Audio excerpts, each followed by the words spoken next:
So, tips అయితే చాలా ఉన్నాయండి. నేను ప్రతి వీడియోలో టిప్స్ అయితే చెప్తున్నాను.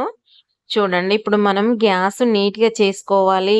ఎలా before, after tiles, before, after sink, అలాగే ఫ్రిడ్జ్, మన సోఫా కవర్స్ కానీ, సో, అవన్నీ ఎలా చేయాలి, ఏంటి, అలాగే టిప్స్ ఈగలు రాకుండా, మనం క్లీన్ చేసిన తర్వాత ఈగలు రాకుండా ఏం చేయాలనేది చెప్తాను. సో, మనం ఏది వాడతామో మన సింక్ దగ్గర లిక్విడ్ కానీ, సబ్బు కానీ ఏది వాడితే అది అండి. సో, దాంతోటైతే ఫస్ట్ మొత్తం టైల్సు, గ్యాసు మొత్తం కింద ప్లాట్‌ఫార్మ్ మొత్తం క్లీన్ చేసేసుకోవాలి. సింకుతో సహా మొత్తం క్లీన్ చెయ్యాలి. సింకు మొన్న నేను చూపిచ్చానండి ఎలా క్లీన్ చేసుకోవాలి ఏంటి అని. కింద ఇప్పేసి క్లీన్ చేయాలి. అలాగే పైపు పెట్టేసి ప్రెషర్ పెట్టేస్తే ఇంకా నీట్‌గా అవుతుంది. అట్లా వీక్లీ ఒకసారి చెయ్యండి. ఓకేనా? ఇగ నెక్స్ట్ రోజు ఏం చెయ్యాలి అంటే ఇలా మొత్తం టైల్స్ కంపల్సరీ, సింకు కంపల్సరీ అండి. ఇప్పుడు సింకు నీట్‌గా వాష్ చేసి వాటరు ఒక 2 మినిట్స్ అలా వదిలేయండి. ఏమన్నా ఉంటే స్మెల్ కూడా రాదు. అలా వదిలేస్తే వాటరు. ట్యాప్ ఇప్పి పెట్టండి. ఓకేనా? మనం ఎందుకంటే ఇప్పుడే వాష్ చేసాం కాబట్టి అన్నము అది ఇది అందులోనే ఉండిపోతుంది. ఒక 1 మినిట్ ట్యాప్ అలా ఇప్పడం వల్ల కిందికి వెళ్ళిపోతుందన్నమాట ప్రెషర్ తోటి. ఓకేనా? ఇలా అయితే ఒక 1 మినిట్ అయితే వాటర్ ఇప్పి పెట్టండి బావుంటుంది. టైల్స్ మొత్తం వాష్ చేసిన తర్వాత నీట్‌గా క్లాత్ ఏసి తుడవాలి.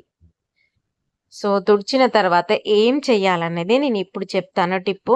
మనం అన్నం ఎక్కువ పడుతుంది కాబట్టి ఈగలు రాకుండా ఏం చెయ్యాలి అంటే ఏవైనా రావండి. సో, డెటాల్ ఉంటే డెటాలు, క్వాలిన్ అంటే క్వాలిన్ ఏదో ఒకటి మీ దగ్గర ఏదుంటే అది. ఇంకా డెటాల్ బెస్ట్ అని చెప్తాను. ఎందుకంటే ఇప్పుడు స్మెల్‌కి ఈగలు అవి ఇవి రావండి. సో, ఇలా క్లీన్ చేసుకున్న తర్వాత మనం ఏం చేయాలి, ఇలా స్ప్రే చేసుకోవాలి. ఒక స్ప్రే బాటిల్‌లో తీసుకొని మీకేది అవైలబుల్ ఉంటే అది. స్ప్రే బాటిల్ తీసుకొని అలా స్ప్రే కొట్టుకోవాలి. డెటాల్ అయినా ఒక వాటర్ పోసి అందులో ఒక కప్పు డెటాల్ ఏసి ఇలా స్ప్రే బాటిల్‌లో పోసుకొని కొట్టొచ్చు. సో, మీకేదుంటే అది. ఇలా కొట్టిన తర్వాత వాష్ చేయకముందు కాదు, వాష్ చేసినంక కొట్టిన తర్వాత ఇలా క్లాత్ తోటి మళ్ళీ పొడి క్లాత్ తోటి మళ్ళీ నీట్‌గా తుడవాలి అండి. టైల్సు, గ్యాసు మొత్తం కింద ప్లాట్‌ఫార్మ్ మొత్తం నీట్‌గా ఇలా తుడవాలి. తుడిచిన తర్వాత అలా వదిలేస్తే ఒక 10 మినిట్స్‌కి బావుంటుందండి. ఓకేనా? చాలా బావుంటుంది. ఈగలు అస్సలు రావు, వాలవు కూడా. ఓకేనా? ప్రతిరోజు ఇలా చేసుకోండి.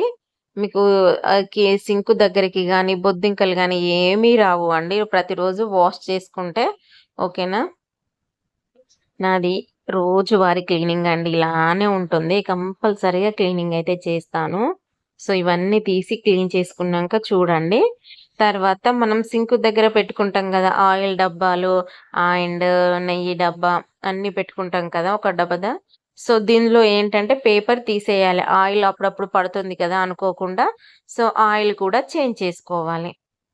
ఓకేనా? నేను ఆయిల్ కింద పడకుండా ప్లేట్ పెట్టాను. ఆ ప్లేట్ గూడా చేంజ్ జెయ్యాలి. ఎందుకంటే ఆయిల్ కింద ఉండిపోయి మళ్ళీ అది డస్ట్‌గా అంతా మారుతుంది. సో, అందుకనే ఇంకో ఆయిల్ డబ్బా మంచిగా క్లాత్‌తోటి తుడిచిన తర్వాత ఆ కింద ప్లేట్ తీసేయాలి. చేంజ్ చేస్తూ ఉండాలి. ఎందుకంటే మళ్ళీ అందులో డస్ట్ పడుతుందన్నమాట. నెక్స్ట్ ఇది కూడా కూరగాయలు కట్ చేసేది. సో, ఇది కూడా తుడిచి పెట్టుకోవాలి నీట్‌గా. ఇవి అన్నీ నీట్‌గా తుడిచి మళ్ళీ అక్కడ నీట్‌గా పెట్టవాలి. సో, నెయ్యి డబ్బా కూడా నీట్‌గా తుడుచుకొని కింద ప్లేట్ పెట్టి పెట్టాలి. రోజు అయితే నేనిలా చేస్తాను అండి. సో, ఇంగ బొద్దింకలు గానీ, ఈగలు గానీ, దోమలు గానీ అస్సలు రావు. అలాగే బల్లులు గూడా రావండి. మా ఇంట్లో అంతకుముందుకు అత్తమ్మ వాళ్ళు ఉండేదన్నమాట. చాలా బల్లులుండేవి. సో, మేమొచ్చిన తర్వాత ఒక్క బల్లి కూడా కనిపించదండి మా ఇంట్లో. సో, అంతే మేమున్నామంటే మా ఆయనకసలే నచ్చదు. వాటిని ఇలా చేసి బయటికి కొట్టేస్తాడు బల్లులను. సో, నెక్స్ట్ అయితే కొట్టడం అంటే చంపమండి. బయటికి పంపిస్తాం అంతే. సో, నెక్స్ట్ అయితే మన టెడ్డీ బేర్స్ చాలా మంది దగ్గర పిల్లలు చిన్నయి టెడ్డీ బేర్ టవల్ ఉంటది గదా! ఈ టవలు, బేబీ టవలు. సో, ఈ బేబీ టవల్‌తో ఏం చేయాలి అంటే చూపిస్తాను. పైనున్న క్యాపు కట్ చేశాను చూడండి. మీకు చూపించడానికి ఒకదానికి ఉంచాను. ఒకదానికి తీసేశాను. సో, తీసేసిన తర్వాత ఇలా నార్మల్ అయిపోతుంది. అయిపోయిన తర్వాత నేనేం చేశానంటే ఈ టబ్బు చైర్స్‌కి దానికొచ్చిన క్లాత్ తీసేసి మన నైటీ క్లాత్ రౌండ్‌గా కట్ చేసి కుట్టాను. కుట్టిన తర్వాత మళ్ళీ పైన వేయడానికి మన కాళ్ళు అవి ఇవి తొక్కుతుంటాం కదా! పెడుతుంటాం కదా! సో, మళ్ళీ వాష్ చేసుకోవడానికి బేబీ టవల్ మనం ఎలాగో యూజ్ చెయ్యం కదా! సో, ఇలా అన్నా యూజ్ అవుతుందనేసి నేను నైటీతో కుట్టిన తర్వాత మళ్ళీ ఈ బేబీ టవల్ అయితే వేయడం జరిగిందండి. ఇంగ అప్పుడు మనం 2 డేస్‌కి, 3 డేస్‌కి ఒకసారి వాష్ చేసేసుకుంటే సరిపోతుందండి. నీట్‌గా ఉంటుంది. అవి లోపటివి ఖరాబ్ కావు. సో, నేనే స్టిచ్ చేసుకున్నాను రౌండ్‌గా కట్ చేసి. సో, ఇదన్నమాట అండి. ఇంగ బేబీ టవల్స్‌తో ఇలా అయితే చేస్తాను నేను. చూడండి ఎలా ఉందో బిఫోర్, ఆఫ్టర్. నాకైతే చాలా నచ్చింది. మా పిల్లలొచ్చే వరకు ఏదో ఒకటి ఇలా చేస్తూ ఉంటానండి. మమ్మీ ఇది ఎలా చేసావు, అలా చేసావు అంటారన్నమాట. సో, బావుంది కదా! ఒక చిన్న లైక్ ఇవ్వండి. అలాగే సోఫా కూడా మా ఆయనను సోఫా కవర్స్ కొనమంటే ఏం చెప్తాడంటే, "ఇంట్లో ఉన్నావు కదా! ఏదో ఒకటి చేసి నీట్‌గా చేసే ప్రయత్నం చెయ్యి. అన్నీ కొనుకొచ్చిన తర్వాత నువ్వు చేసేదేముంది" అంటాడన్నమాట. అందుకే నేనైతే బెడ్‌షీట్ తోటి ఇలా అయితే కంపల్సరీగా బెడ్‌షీట్ ఉంటాయి గదా! అందుకే సోఫాయి రోజు చేంజ్ చేస్తానండి. బెడ్‌షీట్ వేస్తాను. సో, నీట్‌గా. ఓకేనా. ఇప్పుడైతే ఫ్రిడ్జ్ క్లీనింగ్ అండి. సో, నేను ఇడ్లీ రవ్వ, ఉప్మా రవ్వ బయట పెడితే కంపల్సరీ పురుగు పడుతుందండి. నేనైతే లోపలనే పెడతాను ఫ్రిడ్జ్‌లోనే. సో, ఇవన్నీ బాక్స్ అంతా ఇడ్లీ రవ్వకి మనం వాడినయి ఉంటాయి కదా! కొంచెం కొంచెం అవి ఇటు సైడు టమాటా బాక్స్ అన్నమాట. ఇంక మిగతాయన్నీ ఇది చాక్లేట్ బాక్స్. రీసెంట్‌గా ఆంటీ వాళ్ళు అమెరికా నుంచి వచ్చారన్నమాట. చాక్లేట్స్ ఇచ్చారు. ఇది చూసారా? బీర్ చాక్లేట్ టైప్ ఉంది. సో, ఇవైతే పిల్లలకైతే కనబడకుండా పెట్టేస్తున్నాను. ఎందుకంటే, ఆల్రెడీ మా చిన్న పాపకి దగ్గు వచ్చింది బాగా. సో, అందుకని వాళ్ళకి కనిపియట్లేదండి. సో, ఫ్రిడ్జ్ క్లీనింగ్ చూడండి. సో, ఫస్ట్ అయితే ఇది ఇప్పుడు ఇలా ఉంది. దీన్నైతే మనం ఆహ్ కడుక్కోవచ్చు. కాకపోతే ఊకే కడగడం వల్ల ఇబ్బందవుతుందేమో అనేసి నేను ఎక్కువ కడగనన్నమాట. క్వాలిన్ తోటే 2 క్లాతులు తీసుకుంటాను.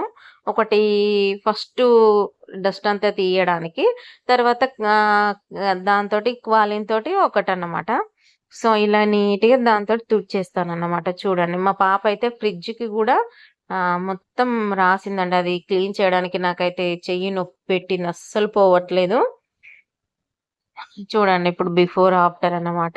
జీడిపప్పు, బాదం పప్పు, కిస్మిస్ అలాంటివి అన్నీ pumpkin seeds, water melon seeds ఇవన్నీ ఇందులో పెడతాను. అల్లం వెల్లుల్లి పేస్ట్, అంజీరా, వాల్‌నట్స్ ఇవన్నీ ఉప్మా రవ్వ, ఇడ్లీ రవ్వ, క్యారెట్ ఇవైతే ఫ్రిడ్జ్‌లో ఉన్నాయి చూడండి. ఎక్కువ కర్రీస్ అయితే ఆల్మోస్ట్ పెట్టను. ఎందుకంటే మార్నింగే పిల్లలు మా వారు బాక్స్ పట్టుకెళ్తాడు. నాకు కొంచెం ఉంటుంది. మళ్ళీ ఈవినింగ్ చేసుకోవడము అంతే. అంతకు మించి ఎక్కువ కర్రీస్ అయితే ఏమి ఉండవండి. ఎప్పుడన్నా నాన్ వెజ్ తెచ్చుకుంటూ ఉంటాయి అంతే. చూడండి ఇదంతా క్లీన్ చేశాను. మా పాప మళ్ళీ వచ్చి మళ్ళీ రాస్తది. సో, చూడండి ఫైనల్‌గా మా హాల్ అయితే ఇలా ఉంటుంది. సో, చూడండి బిఫోర్, ఆఫ్టర్